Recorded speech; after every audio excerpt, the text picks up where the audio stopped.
그래서 이 코피 아난 유엔 사무총장은 청소년을 배제시키는 것은 자신의 생명선을 자르는 것이며 그 사회는 결국 출혈과다로 죽을 운명에 놓여진다. 이런 말씀을 하셨어요.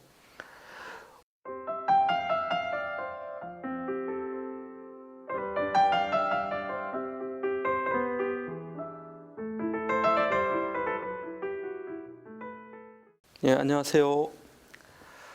한국청소년정책연구원 최창욱 박사입니다. 이렇게 그 동영상 찍어서 하는 이런 거는 처음이라 제가 상당히 낯선데 하여튼 열심히 해보겠으니 잘 지켜봐 주시기 바랍니다. 여러분 혹시 그 한국청소년정책연구원이라고 아세요?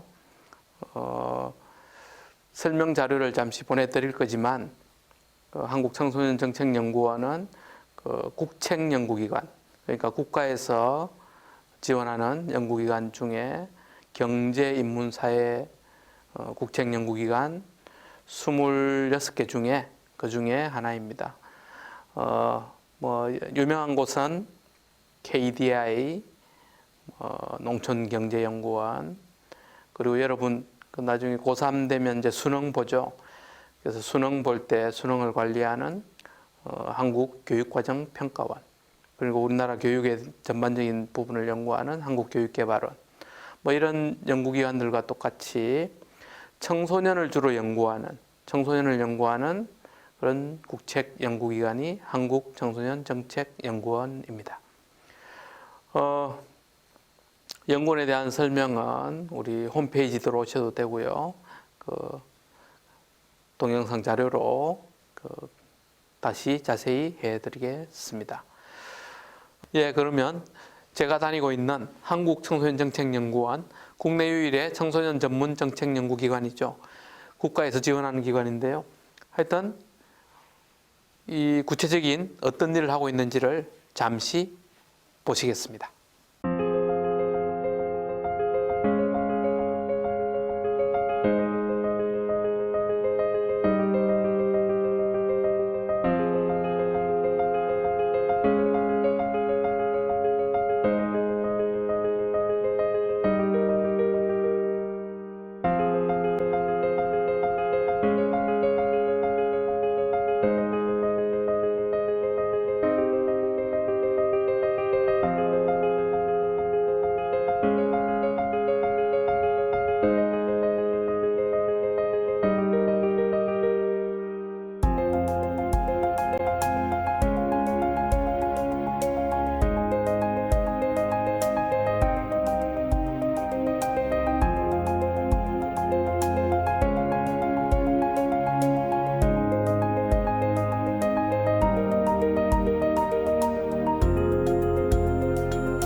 오늘 제가 여러분께 말씀드릴 거는 그 청소년 참여가 뭔지, 그리고 우리나라에서 독특하게 세계적으로 좀 유명한 그 청소년 참여 기구들을 운영을 하고 있어요. 물론 여러분들도 다 그 참여하실 수 있는 참여 기구들입니다. 이 기회를 통해서 저런 기구들이 있고 나는 이런 걸 해보고 싶었는데 저기 가서 그런 것들을 하면 되겠구나 라는 것들을 생각해 보시면 좋을 것 같습니다. 그럼 그 청소년 참여에 대해서 먼저 알아보고 그 다음에 청소년 참여에 대한 현황과 요구에 대해서 그 조사 자료가 있는데 이것도 살짝 설명을 좀 드릴까 합니다. 그리고 그 청소년 참여를 어떻게 활성화시킬 거냐, 그리고 청소년 참여 기구도 어떻게 활성화할 거냐, 이런 부분에 대해서 좀 말씀을 드리고, 혹시 시간이 남으면 그 청소년 참여위원회 내지는 청소년 참여 기구에서 그 정책을 제안하는 그런 방법에 대해서 그 짤막하게 설명을 드리겠습니다. 그리고 여러 가지 청소년 참여 기구들에서 최근에 한 활동들에 대한 동영상들이 좀 있어서 그 중간중간에 그 동영상의 내용들을 보내드리도록 하겠습니다. 그럼 먼저 청소년 참여에 대해서 알아보겠습니다. 여러분, 청소년 참여가 뭘까요? 이 청소년 참여라는 게 어디에 그냥 가서 참가하면 되는 것인지, 도대체 청소년 참여란 어떤 뜻인지 상당히 많은 학자들이 청소년 참여에 대해서 논의를 했습니다. 지금 여기 나와 있는 분은 뭐 아시다시피 돌아가셨죠. 돌아가셨는데 코피 아난 유엔 전 사무총장이에요. 이 분이 한 말 중에서 이 청소년 참여가 왜 중요한지에 대한 좀 자극적인 이런 표현들이 있어요. 그래서 이 코피 아난 유엔 사무총장은 청소년을 배제시키는 것은 자신의 생명선을 자르는 것이며 그 사회는 결국 출혈과다로 죽을 운명에 놓여진다. 이런 말씀을 하셨어요. 유엔 등 국제기구에서는 청소년의 사회 참여, 정치 참여, 경제 참여, 이런 청소년 참여를 상당히 중요하게 생각합니다. 그리고 각 나라의 청소년 참여를 활성화하도록 권장하고 있고, 유엔 아동권리 협약에 따라서 우리나라도 유엔의 권고사항을 지켜야 될 의무가 있습니다. 하여튼 이 유엔 코피 아난 유엔 사무총장은 이런 표현을 했어요. 이 표현이 좀 어려운 용어들이 있지만 뭘 뜻하는 걸까요? 결국 그 사회가 제대로 운영되고 그 사회가 발전하기 위해서는 청소년을 배제시키면 안 된다. 청소년을 사회의 동반자로, 사회 발전의 동반자로 여겨야 된다. 이렇게 생각을 하는 거죠. 여러분, 그런데 우리나라에서 청소년은 누구일까요? 청소년 기본법에는 청소년의 정의를 연령으로 정하고 있어요. 그래서 주로 기본법상의 청소년 연령 규정을 많이 따르고 있는데요. 청소년 기본법에 나와 있는 청소년 연령은 9세부터 24세까지입니다. 만으로요. 그러니까 대략 초등학교 4학년부터 24세니까 대학교 한 4학년 이 정도까지인데, 사실 대학생 보고 청소년이라 그러기도 좀 그렇고, 또 초등학교 고학년이야 청소년이라고 불러도 상관이 없겠습니다만은, 또 아동복지법에 또 18세 이하 미만은 아동이다 그렇게 해서 또 초등학생, 중고등학생을 또 아동으로 부르기도 하고 상당히 복잡한데, 대체로 우리 사회에서는 중고등학생을 보통 주류 핵심 청소년이라고 이제 생각을 하고 있습니다. 그래서 청소년 기본법의 9세부터 24세까지가 청소년이지만, 또 사회적으로는 일반적으로 중고등학생이 청소년이다 이렇게 보시면 될 것 같고요. 정책적으로는 9세부터 24세까지를 포괄해서 정책을 편다 이렇게 생각하시면 될 것 같아요. 하여튼 이 중고등학생, 이 청소년들을 사회 발전의 동반자로 삼아야 그 사회가 발전할 수 있다라고 유엔에서는 인식을 하고 있어요. 제가 최근에 유엔 산하의 유니세프 유니세프의 2030 유스 2030이라고 그래서 청소년 리포트죠. 2030 리포트 2020년, 2030년 이 리포트를 이제 감수를 했어요. 거기에 쓰여진 용어를 보고 깜짝 놀랐어요. 청소년을 영어로 표현하면 대체로 우리는 유스라고 표현을 해요. 유스. 그런데 유스 2030 보고서 안에는 유스라는 표현을 많이 쓰지 않아요. 대신 어떤 표현을 쓰냐 하면 young people이라는 표현을 써요. 과연 이게 무슨 뜻일까? 유엔에서는 왜 보고서에 유스라고 청소년을 칭하지 않고 young people이라는 용어를 쓸까? 그래서 그걸 생각해 보니 이제 용어 자체에서도 청소년도 people이다, 시민이다, 국민이다. 단지 어릴 뿐이다. 그래서 young people로 쓰는 거죠. 그래서 사회 발전의 동반자이자 동료다.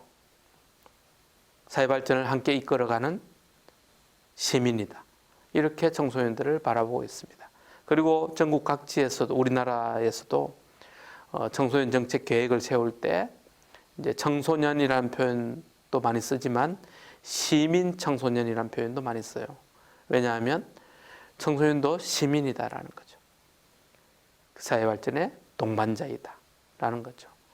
사실 청소년의 번뜩이는 아이디어로 세상을 이끌어간 경우들이 상당히 많습니다.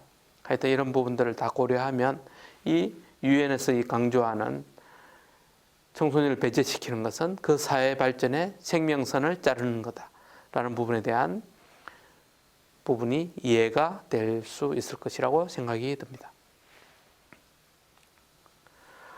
청소년 참여에 대해서는 많은 학자들이 이야기를 했습니다. 사실 여기에는 제가 대표적인 거 3가지만 뽑아왔는데요. 사실 엄청나게 많은 학자들이 청소년 참여에 대한 개념을 정의를 했어요.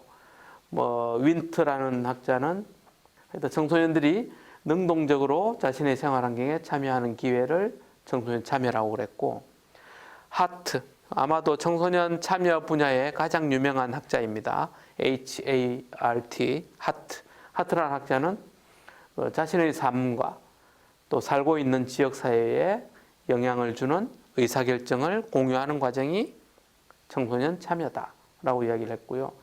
카운실 오브 유럽에서 유럽의회에서는 책임과 의무를 갖고 스스로 의사결정을 하도록 허용되고 조장되어야 될 청소년의 권리다라고 이야기를 했습니다. 그 외에도 우리나라 학자들도 많고 많은 분들이 청소년 참여에 대한 개념을 내렸어요. 그런데 이 개념들에 있어서 공통적인 사안들을 뽑아보니 결국 이 빨간색으로 쓰여져 있는 청소년이 자신의 삶에 영향을 미치는 의사결정 과정에 관여하는 그런 과정이 청소년 참여다라고 정의를 내리고 있습니다. 이게 무슨 말이냐? 여러분 이 동영상을 보게 될 여러분 다양한 의사결정, 여러분들과 관련된 의사결정이 있지 않을까요? 학교 안에서는 소풍을 어디로 간다. 그 다음에 학급에서 뭘 할 때 뭘 어떻게 하자.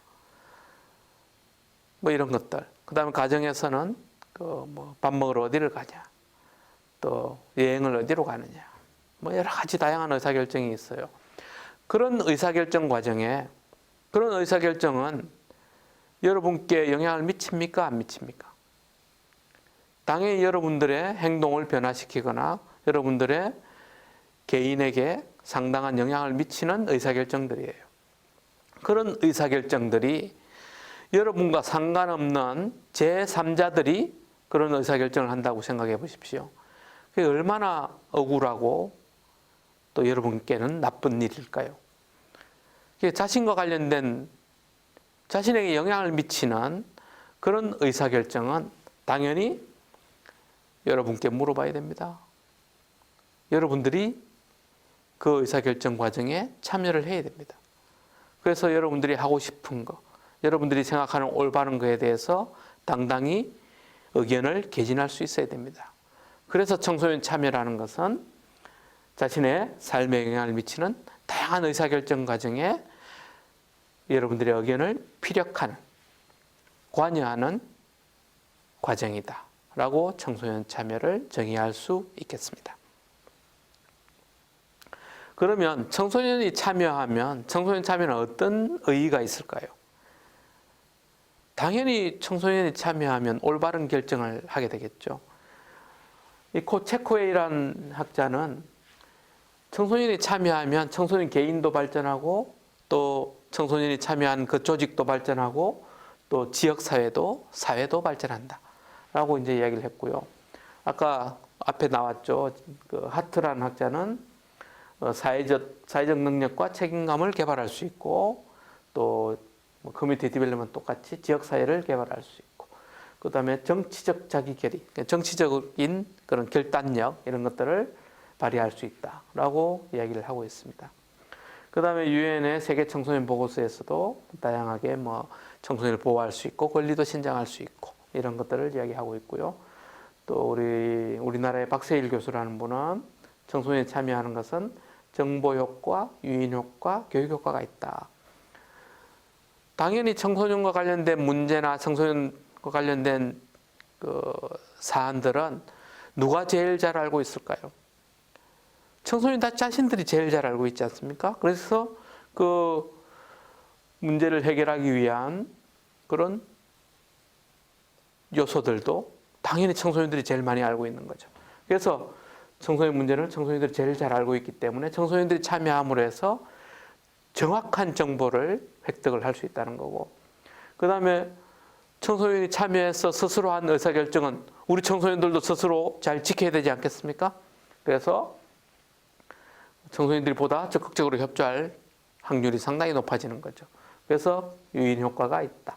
그리고 의사결정 과정은 민주 시민의식을 향상시키는, 리더십 역량을 강화시키는 아주 좋은 과정이에요. 그래서 이런 의사결정 과정의 참여를 통해서 그 청소년들은 교육적인 효과까지도 누릴 수 있다라고 이야기를 하고 있습니다. 그래서 결국 청소년 참여는 청소년 개인의 발전도 충분히 도모할 수 있고 또 청소년에 대한 다양한 정보를 의사결정 과정에서 획득할 수 있고 또 청소년들의 역량을 강화시킬 수 있고 그 결과로 조직과 지역사회가 발전할 수 있는 그런 아주 큰 효과를 내는 게 청소년 참여다. 이렇게 보시면 될 것 같습니다. 그러면 청소년 참여는 어떤 단계로 청소년 참여가 이루어지느냐. 사실 청소년 참여는 밑바닥부터 이렇게 점차적으로 이렇게 성장하는 그런 게 대부분입니다만은 사실 그 사회마다, 나라마다, 그 다음에 여러분이 다니는 학교마다, 그리고 여러분이 만나는 그 동아리마다 청소년 참여의 수준은 다 달라집니다. 그래서 하트라는 학자는 그 미국의 대학 교수인데요. 이분 살아계십니다. 살아계시고 현재 손주들, 손녀, 손자 잘 보고 이렇게 그 노후 생활을 잘 지내고 있다고 합니다. 하여튼 이분이 청소년 참여에 있어서는 가장 중요한 분이라 이분이 쓴 Youth Participation 이라는 그 청소년 참여라는 이 원서 책 속에서 이제 이런 내용들을 소개를 하고 있는데요.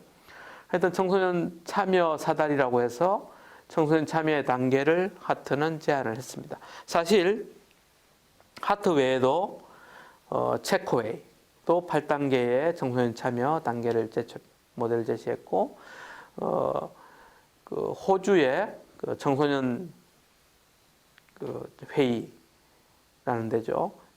여기도 그 청소년 참여 연속체라고 해서 1단계부터 6단계까지의 청소년 참여 단계를 설명을 하고 있습니다.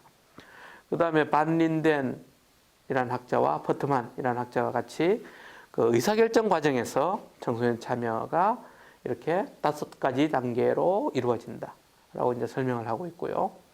또 트레세드 이제 학자는 그 유엔에서 따르고 있는 이 지금 참여 단계인데요. 그 청소년 참여 5단계 모델. 요 5단계 모델은 이분이 그 유엔의 깊숙이 이제 그 연구에 관여하면서 제시한 내용을 이 5단계를 유엔에서 이제 쓰고 있어요. 그래서 국제적인 조사나 이런 거 할 때는 요 단계를 가지고 조사를 하고 있다. 요 하트의 청소년 참여를 소개하고 또 나머지 부분들에 대해서는 핵심적인 사항들만 짧게 그 말씀을 드리도록 하겠습니다. 자, 사실 이 청소년 참여는 이 단계를 잘 이해하면 도대체 이게 청소년 참여일까? 아닐까? 이걸 구분을 할 수 있어요. 일본 같은 경우는 참가, 참여, 참획 이렇게 일본 같은 경우는 세 가지 청소년 참여 유형을 쓴다고 해요. 참가는 단순히 목적 없이 그냥 가는 거고, 참여는 어떤 목적을 추구하기 위해서 가는 거고, 참획은 기획할 때 핵자예요. 그러니까 스스로 기획하는 순간까지, 그러니까 기획 과정에서부터 참여해서 실제 운영까지 하는 그런 최상위 단계다. 이렇게 이제 보고 있는 거죠. 그래서 참여냐, 참가냐, 참획이냐. 참획으로 갈수록 참가, 참여, 참획에서 참획으로 갈수록 아주 높은 단계를 이제 이야기하는 거죠. 그래서 이 세 가지, 8가지 단계지만 그 흡사 일본에서 제시한 세 가지 단계, 단순한 참여, 단순한 참가, 참여, 참획, 뭐 이런 구조를 이 8단계에서도 비유적으로 좀 볼 수 있지 않을까. 하여튼 그 하트는 청소년 참여의 단계는 8단계인데 요 1단계, 2단계, 3단계는 참여가 아니다. 그래서 여러분 1단계, 2단계, 3단계를 잘 이해하셔야 될 것 같아요. 청소년 참여를 이해하기 위해서는. 왜냐하면 이거는 가긴 같지만 참여는 아니다. 단순한 참가에 그칠 뿐이다라는 걸 잘 이해할 필요가 있습니다. 그래서 우리가 유엔에서도 강조하죠. 외국 여러 군데에서 선진국일수록 청소년 참여의 수준이 높아요. 그러면 우리도 선진국을 향해 나아가는 이런 나라로서 청소년 참여의 수준을 획기적으로 높일 필요가 있는데 이런 단순한 참가보다는 진정한 의미의 참여를 강화하는 쪽으로 우리는 나가야 된다. 그래서 여러분 학교 안에서의 다양한 의사결정 과정, 가정에서의 의사결정 과정, 사회에서의 의사결정 과정, 이런 의사결정 과정에서 여러분들의 역량을 높이고 여러분들의 의견을 반영하고 사회가 청소년이 점점 더욱더 행복해질 수 있는 사회로 이렇게 사회가 변화할 수 있도록 유도하기 위해서는 이런 단순한 참가보다는 실질적인 참여가 이루어지도록 노력할 필요가 있습니다. 물론 반에서, 학교에서 학생회라는 이런 참여 조직들이 있습니다만은 이 참여 조직들도 실질적으로 단순한 참가보다는 진정한 의미의 청소년 참여가 이루어질 수 있도록 할 필요가 있습니다. 하트는 이 성인들이 이용하는 것, 장식처럼 동원하는 것, 명목적으로 참여하는 것, 이거는 참여가 아니다라고 이야기를 했어요. 그럼 이게 뭐냐? 성인들이 이용하는 것, 이거는 뭐 여러분들과는 전혀 상관없이 어떤 일부 몰지각한 공무원들이나 아니면 일부 몰지각한 성인들이 청소년과 관련된 의사결정을 할 때 실제 청소년의 의견들을 청취하지 않고 청소년들의 의견을 들었다거나 아니면 청소년들이 이런 식으로 행동하고 생각한다고 자기들 스스로 자기들 마음대로 판단하고 의사결정을 해버리는 거죠. 이게 뭐예요? 청소년들은 전혀 의견을 필요하지 못했고 청소년들을 이용해서 나는 청소년들이 변화하는 걸 충분히 보고 나는 의사결정을 했다라고 자기 합리화를 하는 거죠. 이런 거는 성인들이 청소년들을 이용하는 겁니다. 이런 단계는 있을 수가 없는 거고 있어서는 안 되는 거죠. 그 다음에 청소년들을 장식처럼 동원하는 겁니다. 사실 요즘은 많이 없어졌습니다만은 지방의 지자체, 지방자치단체의 시장님, 군수님, 뭐 또 시의회의 의원님 이런 분들이 나는 청소년을 위한 일들을 많이 했어 하면서 남학생, 여학생, 중학생, 고등학생 이렇게 확 모아놓고 막 사진 찍고 그 다음에 이건 청소년 행사니까 청소년 한 명씩 불러 해서 저쪽에 청소년 한 명 데리고 저쪽에 한 명 데려와서 앉아있게 하는 거죠. 이거 데코레이션이죠. 데코레이션. 장식. 그냥 모양을 좋게 하기 위해서 하는 거예요. 어른들이. 이용하는 거와 진배 없는 거죠. 그래서 청소년들을 이렇게 장식처럼 동원하는 거. 이것도 결국 참여는 아니라는 거죠. 이게 무슨 참여입니까? 의견을 하나도 내지를 못했는데. 다음으로 애매합니다만은 이 명목상 참여하는 겁니다. 명목적인 참여. 그 영어로는 토커니즘이라고 그래요. 토커니즘. 하트는 명목적인 청소년 참여를 토커니즘이라고 그래서 토커니즘. 제 발음이 안 좋은데 토큰. 지금 중학생들은 여러분 그 토큰 들어봤어요? 지금 중학생들은 어떤 걸 써요? 교통카드, 뭐 직불카드, 뭐 이런 카드로 전철을 타거나 버스를 타거나 할 때 교통비를 찍어서 이제 하죠. 근데 옛날 여러분 어머니, 아버지 이런 어른들, 지금 성인들은 어렸을 때 버스 탈 때 토큰을 냈어요. 그 다음에 버스표라고 회수권도 있어요. 회수권. 그 다음에 토큰이라고 동전처럼 생긴 걸 냈습니다. 지금 같은 이제 신용사회에서는 이렇게 찍어서 하지만 그전에 이제 그런 게 없었기 때문에 회수권을 내거나 이제 토큰을 사서 싸게 할인해서 살 수 있거든요. 사가지고 많이 사면 그걸 사서 하나씩 냈어요. 그래서 이제 이 우리 하트도 지금 할아버지니까 이제 토큰 내던 세대이죠. 그때 사신 분이죠. 그래서 이제 이 토커니즘이 뭐냐 하면 버스를 탈 때 말이에요. 여러분 이제 뭐 토커니즘이라고 하지 말고 카드 쓰시니까 카드니즘이라고 할까요? 카드니즘? 카드를 가지고 이제 여러분들이 버스를 탈 때 그냥 타서 쭉 찍죠. 근데 버스 탈 때 찍으면서 내가 뭔가를 해야 되겠어. 무슨 목적을, 버스 타는 게 목적이지 거기서 뭔가를 내가 추구하겠어라는 게 없잖아요. 그냥 명목적으로, 그야말로 명목적으로 그냥 찍고 타는 거예요. 그걸 이제 빗대어서 하트는 명목적인 참여를 토커니즘이라고 한 거죠. 여러분, 선생님이 강당에서 이제 진로 특강을 하니 다 강당으로 가라. 그렇게 이야기를 했어요. 그래서 여러분들이 강당으로 가요. 강당으로 가는데 어떤 친구들은 그 진로 특강을 내가 열심히 들어서 내 진로에 대해서 고민을 해봐야지 이런 목적으로 가는 친구들이 있고 어떤 친구들은 그냥 가라니까 그냥 가는 거예요. 그냥 저 또 수업 대체니까 저걸 해야지 하고 가서 듣는 거예요. 뭐 듣는지 안 듣는지 모르겠지만 자, 이 두 개는 충분한 차이가 있죠. 요 3단계와 4단계 결정짓는 이런 차이예요.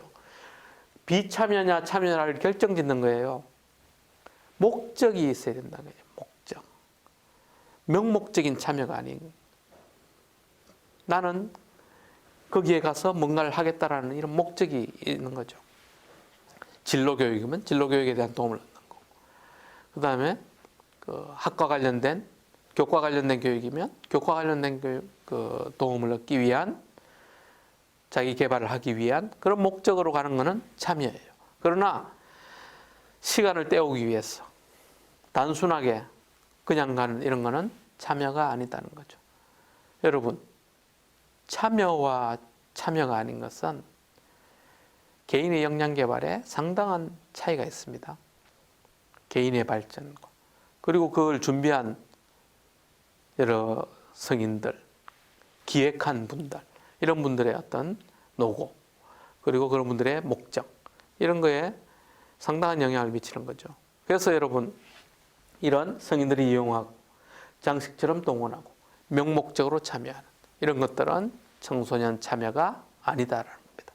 그래서 우리나라뿐만 아니라 미국에서도 이런 일이 많이 있나 봐요. 하여튼 하트는 이런 1, 2, 3단계는 참여가 아니다라는 거고, 그 다음에 4단계부터가 이제 실질적으로 그 참여의 단계들이 시작이 되는데요. 4단계는 성인들이 주가 되고, 이제 8단계로 갈수록 청소년이 주가 되는 겁니다. 결국은 성인들이 주가 되는 단계부터 이렇게 성인이 힘이 많아지고 청소년이 그 의사결정력이 낮은 거예요. 요게 8단계로 갈수록 이렇게 청소년, 이걸 지고 있는 게 청소년입니다. 청소년의 의사결정 주도성이 높아지는, 이게 8단계입니다. 그러니까 이 5개로 된 게, 이게 6단계죠. 6, 5, 4, 이게 4예요. 4, 5, 6, 7, 8. 이렇게 청소년 참여의 단계들이, 청소년이 주도하느냐, 성인이 지시하고 주도하느냐에 따라서 참여의 단계들이 달라진다라는 겁니다. 그래서 그 사회, 그 조직, 그 학교, 그 학급의 학생의 수준에 따라서 4단계부터 아마 8단계의 그 청소년 참여 수준이 정해질 겁니다.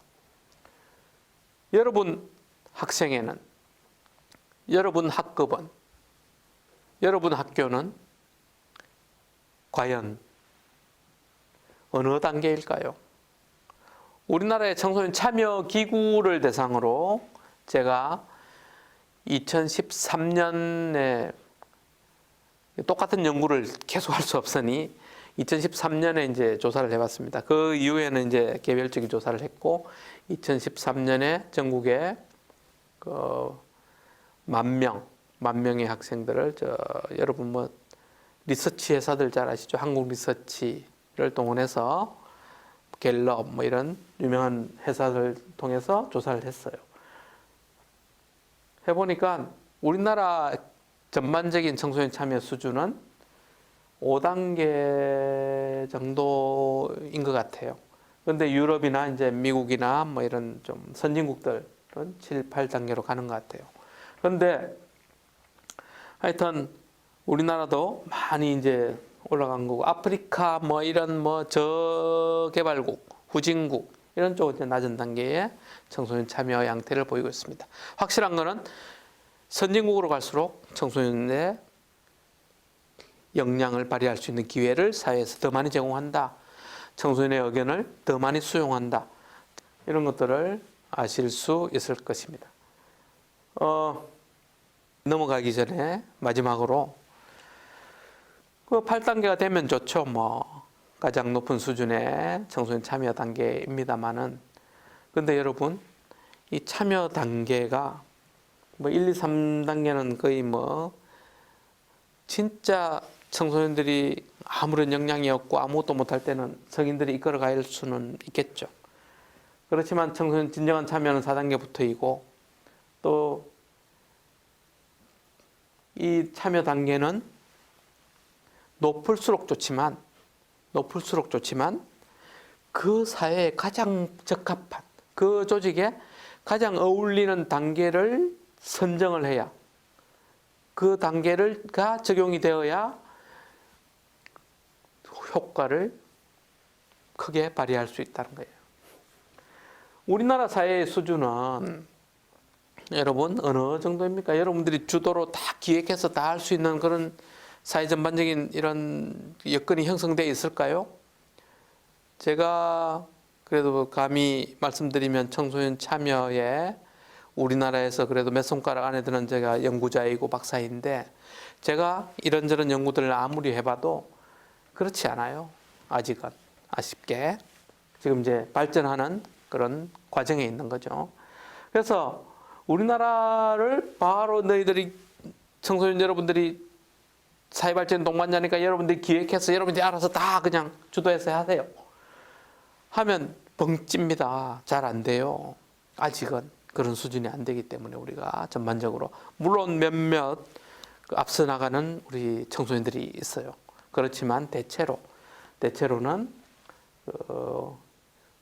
6단계에서 5단계를 왔다 갔다 하는 이런 단계로 나타나기 때문에 우리나라에서는 6단계에서 7단계 요 중간 정도를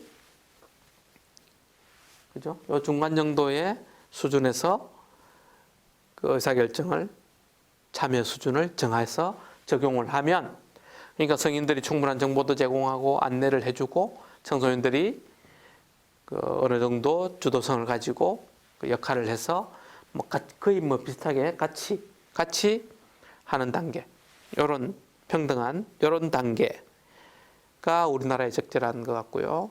이 선진국에서는 위로 올라가고 또 후진국에서는 밑으로 내려오는 이런 단계들을 선정을 해야 됩니다. 그런데 8단계가 높다고 해서 무조건 주도해라.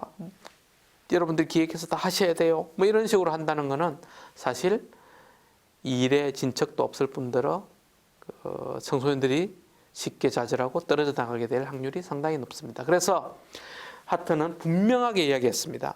그 사회에 그 조직에 가장 적합한 단계를 선정하는 게 가장 중요하다. 높을수록 좋은 게 아니다라는 겁니다. 그 단계를 선정해서 그 단계를 하다 보면 조금씩 단계가 높아져 가는 거예요. 그래서 그런 부분들이 상당히 중요하다. 이런 것들을 강조하고 싶습니다.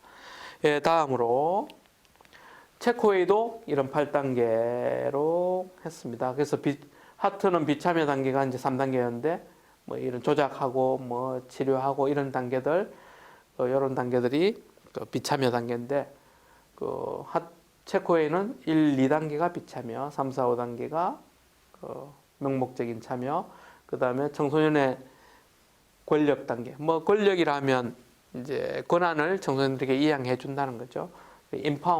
임파워먼트가 그 청소년에게 있는 그런 단계들입니다.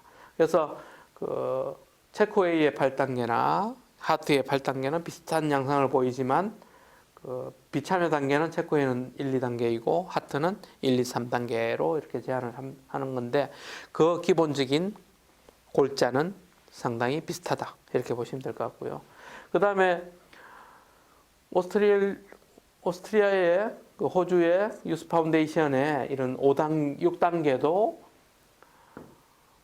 특별한 목적의 청소년을 투입하는 거기 때문에 이건 청소년 참여가 아니고 청소년을 이용하거나 장식처럼 동원하는 겁니다. 그래서 이런 비참여 단계 1단계가 있고 2번부터 6번은 그 하트의 4번부터 8번까지 그런 단계와 비슷하다. 이렇게 보시면 되고요.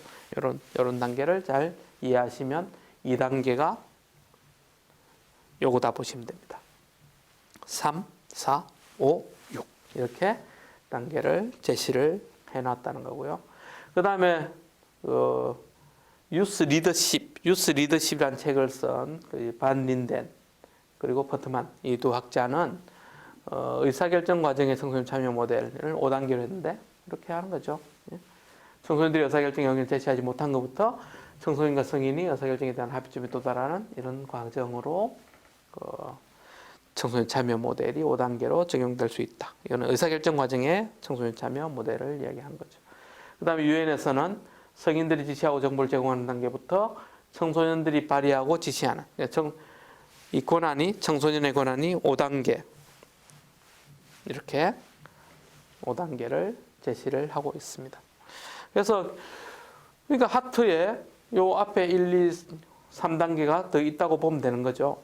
하트에 그 3단계는 어차피 하트도 비참여 단계라고 이야기했기 때문에 그래서 이런 5단계로 이루어져 있습니다. 여러분 제가 왜 청소년 참여의 단계 유형을 말씀드릴까요? 결국 적절한 단계를 선택하는 것도 중요하지만 그 의미가 중요하다는 겁니다. 장식처럼 동원하거나 명목적으로 참여하는 것은 참여가 아닙니다.